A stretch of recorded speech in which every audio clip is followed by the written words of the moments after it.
Bonjour. Learning is changing. Actually, learning has changed.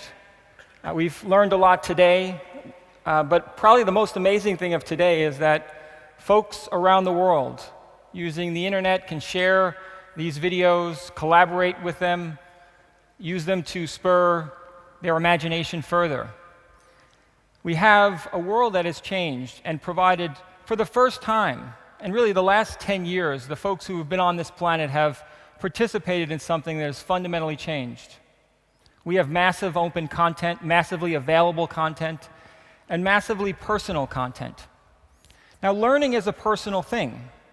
It's something that myself, when I was growing up, I had dreams of what I wanted to achieve, but they were often limited by the schooling, which often is not personal. So as we reflect on the opportunities that we have in learning, I want to contrast it with the realities of our classrooms, of our education system, and then posture where we can go together. And using some of the ideas we've heard today, how could we advance a more personal education outcome for our students? Now, in my role, I get a chance to visit thousands of schools around the world, and I see amazing work happening. Teachers who are heroes in their community and their country. And I have an opportunity to visit their classrooms. And when I visit their classrooms, they're not hard to find. There are amazing teachers doing innovative work, breaking through to provide meaningful and purposeful learning experiences for students. But I've learned in my journeys through these amazing classrooms, because they're often so inspiring, to wander off, to go off the tour, to explore other classrooms. And invariably, in different languages around the world, someone will follow me, run after me, and say, "You don't need to look into that classroom. There's nothing special going on there."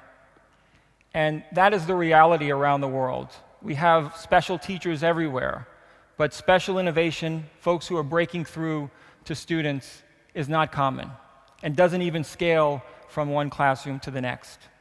So our education systems are putting pressure on the realities of outcomes, often looking at the old lens for learning, even though learning has changed. And when I talk to teachers around the world, I often put up this slide, and it says very simply, "Your students are learning without you."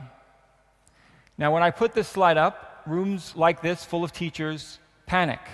There's murmurs in the room. "Ooh, students are learning without us." Now, that's a reflection of what's broken with regards to the education system. Teachers don't celebrate or clap that their students are learning without them. They don't joy in the reality that students are reading and learning and collaborating across the internet, across their communities in ways never before possible. Because the school environment that students are in is often very, very rigid and doesn't embrace the reality that students learning without teachers is a good thing.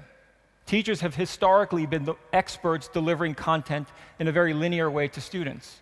So students take notes and they get tested on that knowledge that was transferred typically from one book and one teacher.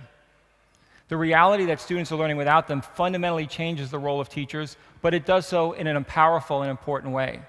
If we look at the history of education throughout the years, from the industrial age, mostly what technology has done has automated the learning process. We've taken the things that we know and we've digitized them. And that digitization has gotten us to where we are today, where access has become a necessity. Access to information is too powerful a force that we can't go without it. But the questions that we must ask as we go forward are going to be about how do we holistically transform education and learning to drive a personal and meaningful outcome.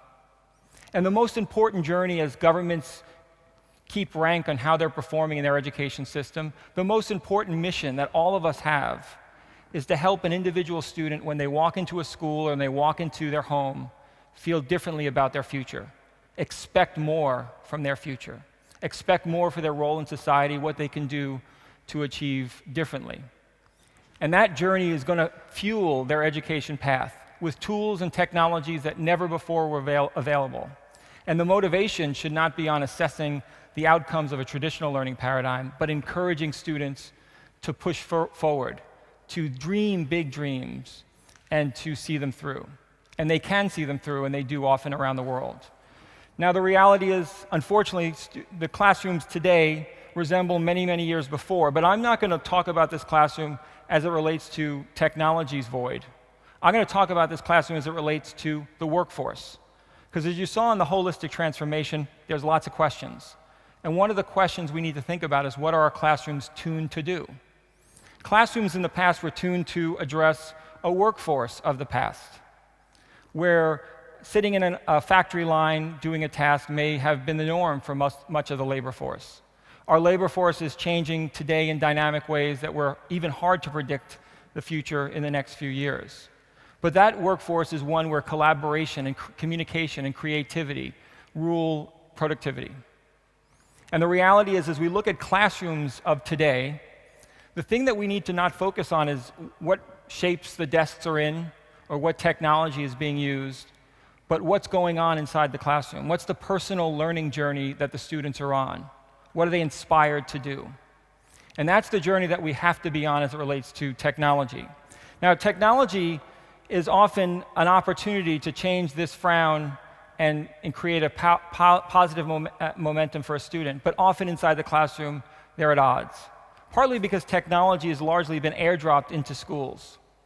And we talked about question before, what happens with schools dropping technology is they realize that schools and students need to digitize. So what they do is they acquire devices of all shapes and sizes, and the questions then do start. But the questions are limited to, how do I plug it in? How do I charge the battery? How do I replace my screen? How do I connect this curriculum that I've had to this learning device? What we must do is take technology off the table and ask questions about the learning journey. What kind of relationship does a learner want to have with their society? How do I communicate effectively as a teacher with my class across their range of different learning paradigms and skills? And then apply technology to that journey that we have to serve students. Now, we also have powerful devices, amazing devices that can do rich and powerful things. But those devices are often limited with the old paradigm. We have powerful technology that can do amazing things, and we celebrate the things that are most comfortable. We celebrate a digital book on a digital shelf and celebrate a digital page turn, as opposed to asking, why does that page exist? How can we use these technologies to create new and different experiences for our students? And that's the journey that we're going to be on across the world for the next few years, pushed by innovation. Now, gamification, as it was talked about earlier, can be a powerful force, and games and technology have often gone hand in hand.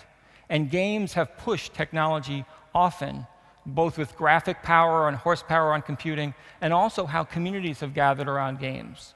And games are becoming part of our life, because gamification understands a very simple thing.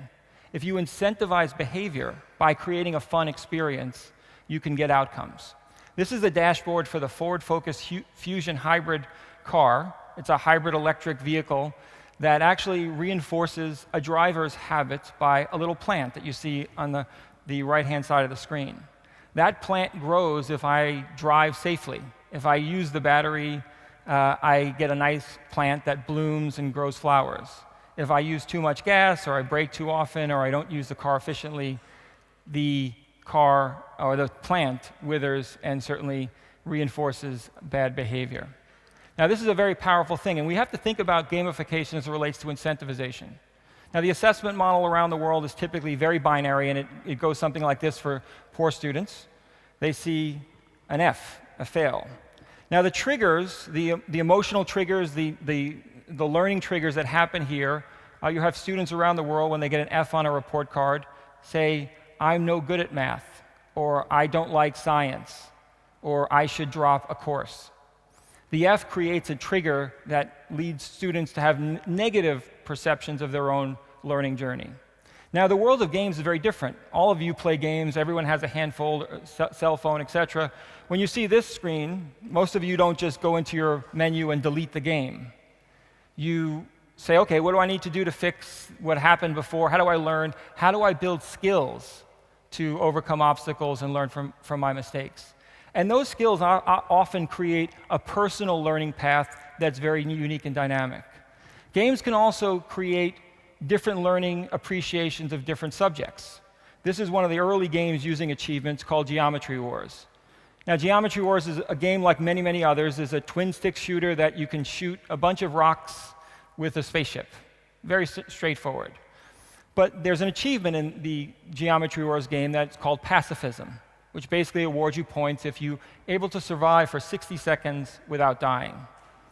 Now, what this does is it fundamentally changes the gameplay, the motivation, the objectives, and the experience. As you see this flying around, you'll see the achievement will unlock after 60 seconds, and the developer didn't have to write one line of code. They didn't have to change the game at all. They have to rebrand it, etc. They were able to create a new experience. Now, we have textbooks all over our schools. He'll survive, don't worry.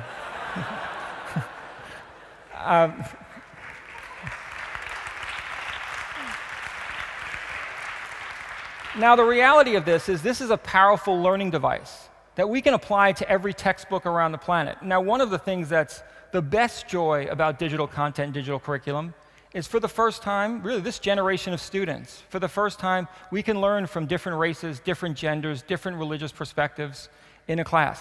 That was never before possible. And we've got to think about these dynamics as learning opportunities to push the bounds of what we can deliver. We've got to apply technology to learning, like they're doing in India with a classroom that's way too crowded to put computers. They're using QR codes to give every student a voice in the classroom. And often, the best examples of technology around the world celebrate the realities inside the classroom and in the school to push the realities and dynamics of a personal learning journey for the students. And that's the journey that we all must be on. As countries embrace technology, they'll see amazing opportunities to really rethink technology, and the future is bright. But we've got to be rooted in questions. What are we trying to do for our learners? What are we trying to inspire them to achieve in the society? How do we embrace the world of technology in a way that empowers great teaching? And if we do that, we can change the world, and students will do so. Thank you very much. Merci.